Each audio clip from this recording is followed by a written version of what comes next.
Hello, हम एक equity की सीरीज़ स्टार्ट करने जा रहे हैं। तो मैं आपकी कोशिश करूँगी कि मैं बहुत इजी लैंग्वेज में इसको कन्वर्ट करके बता सकूँ। जितने ज़्यादा क्वेश्चन मैं इक्विटी में कवर कर सकूँ मैं कोशिश करूँगी। और मैं चाहती हूँ कि आप लोग इसको बहुत इजी लैंग्वेज में समझें, ना कि सेम बुक की लैंग्वेज में।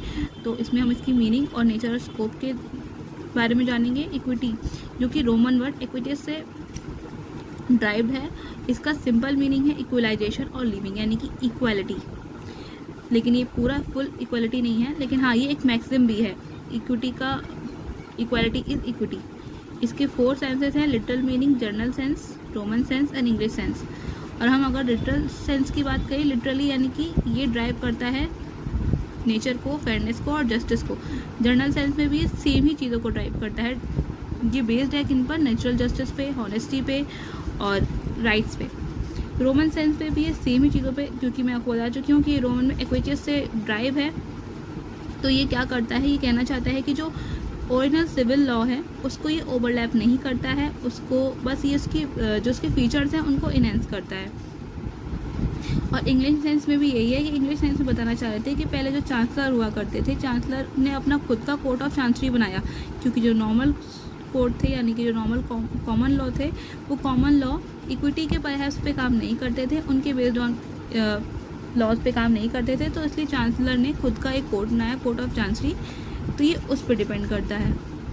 जैसे कि मैं बता चुकी हूँ, 13वीं सेंचुरी के मिडिल में इंग्लैंड में मतलब जो भी लॉ थे वो किस पर डिपेंड थे? कस्टमरी पे और पार्टली स्टैट्यूटरी, यानी कि जो पहले से बने हुए लॉ थे, जो या पे कस्टमाइज थे लॉ, उन पर वो काम करता था। लेकिन ऐसे बहुत सारी चीज़ें थी जो कॉमन लॉ में नहीं रह गई थी और कॉमन लॉ में उनकी रेमेडीज़ नहीं थी। तो सारे रूल जो थे उस टाइम में किंग्स के द्वारा गवर्न किए जाते थे। तो यानी कि जो किंग्स काउंसिल थी उसके द्वारा सारे रूल गवर्न किए जाते थे। तो यानी कि किंग्स के पास ही सारी एक्स्ट्रा ऑर्डिनरी जुडिशियल पावर हुआ करती थी। इसलिए उस टाइम में एक अलग से कोड डेवलप किया गया, एक अलग से पोजीशन डेवलप की गई चांसलर की, जो कि किंग का सेक्रेटरी हुआ करता था।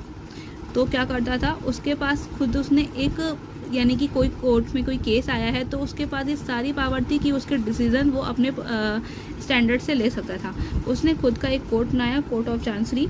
और वो कोर्ट ऑफ चांसरी यानी कि कोर्ट ऑफ कॉमन लॉ से ही मतलब इस्टेब्लिशमेंट थी, लेकिन उसके रूल्स थोड़े से डिफरेंट थे क्योंकि वो इक्विटी पे बेस्ड थे। चांसलर अपने जुडिशियल पावर खुद यूज़ कर सकता था। बट 1873 के बाद वो दोनों अलग अलग जो कोर्ट सेपरेट थे, यानी कि कॉमन लॉ कोर्ट और चांसरी, कोर्ट ऑफ चांसरी, ये दोनों को अमेलगमेंट कर दिया गया, यानी कि दोनों को मर्ज कर दिया गया। दोनों को 1873 में एक कोर्ट बना दिया गया और दोनों की पावर्स, यानी कि जो इक्विटी की पावर्स की, उनको कॉमन लॉ में भी यूज़ किया जाने लगा। तब तो हम इक्विटी का जनरल सेंस समझ चुके हैं कि इक्विटी एग्जैक्टली कहना क्या चाहती है, वो है क्या चीज़। अब हम इसके डेफिनेशन देखते हैं जो कुछ ऑथर्स ने दी है। तो हम बात करते हैं ब्लैकस्टोन की। तो ब्लैकस्टोन कहता है equity is soul and spirit of all law, यानी कि वो लॉ की इनर सोल है। यानी कि इक्विटी बताती है लॉ के इंटर पार्ट्स के बारे में, उसके लूप होल्स को फिल करती है। Positive law is constructed and natural law is made by it. In this way, equity is the synonyms, यानी कि equity जो है उसका एक several meaning है कॉमन लॉ का। तो अकॉर्डिंग टू ब्लैकस्टोन यही कहना चाहते हैं कि जो लॉ है, इक्विटी उसका सोल है, उसकी स्पिरिट है, वो उसके नेचुरल लॉ से ही बनी है, लेकिन वो उसका एक तरीके से सिनोनिम है। अकॉर्डिंग टू वेस्टजे, equity is an intellectual energy. It is influenced by gradual changes in the mental standpoint taken by successive generation.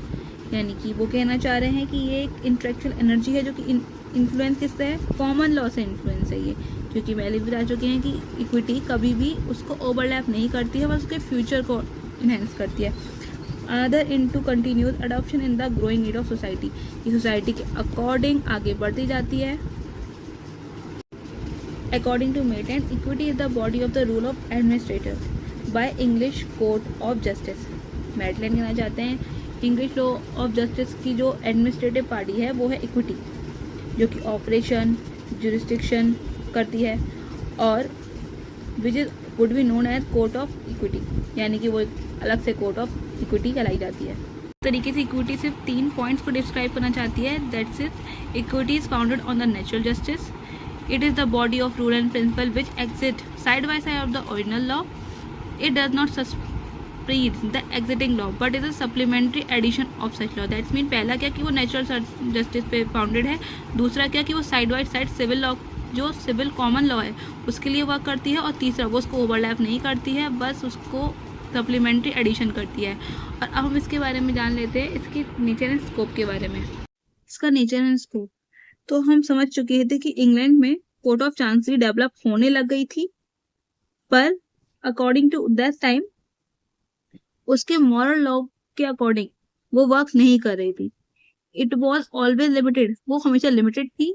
Has now become the form of common law, वो कॉमन लॉ के behalf पे हमेशा limited थी। It is not longer possible to claim redress simply upon moral ground, वो moral ground के according work करना चाहती थी। It is necessary to show some principle recognise by the system of equity, ये time था कि recognition मिले system of equity को। Although it is not possible to state the scope equity, यद्यपि ये जो टाइम था वो इक्विटी के लिए बिल्कुल सही स्कोप का टाइम था। तो क्विट द एरिस्टोटल ने इसलिए बोला भी है इस मामले में कि equity is the correction of law, equity जो है वो लॉ का करेक्शन है। Where it is defected on account of generally, मतलब जहां वो जनरली रूप से थोड़ा बहुत भी डिफेक्टिव हो तो वहां वो उसको करेक्ट कर सकती है। It indeed equity come to safeguard and promote the interest of justice again the rigidity, तो रिजिड पावर्स हैं उसकी जो बहुत ज्यादा रिजिडिटी है उसमें, तो वो उसको बस सेफ गार्ड कर सकती है और उसको प्रमोट कर सकती है।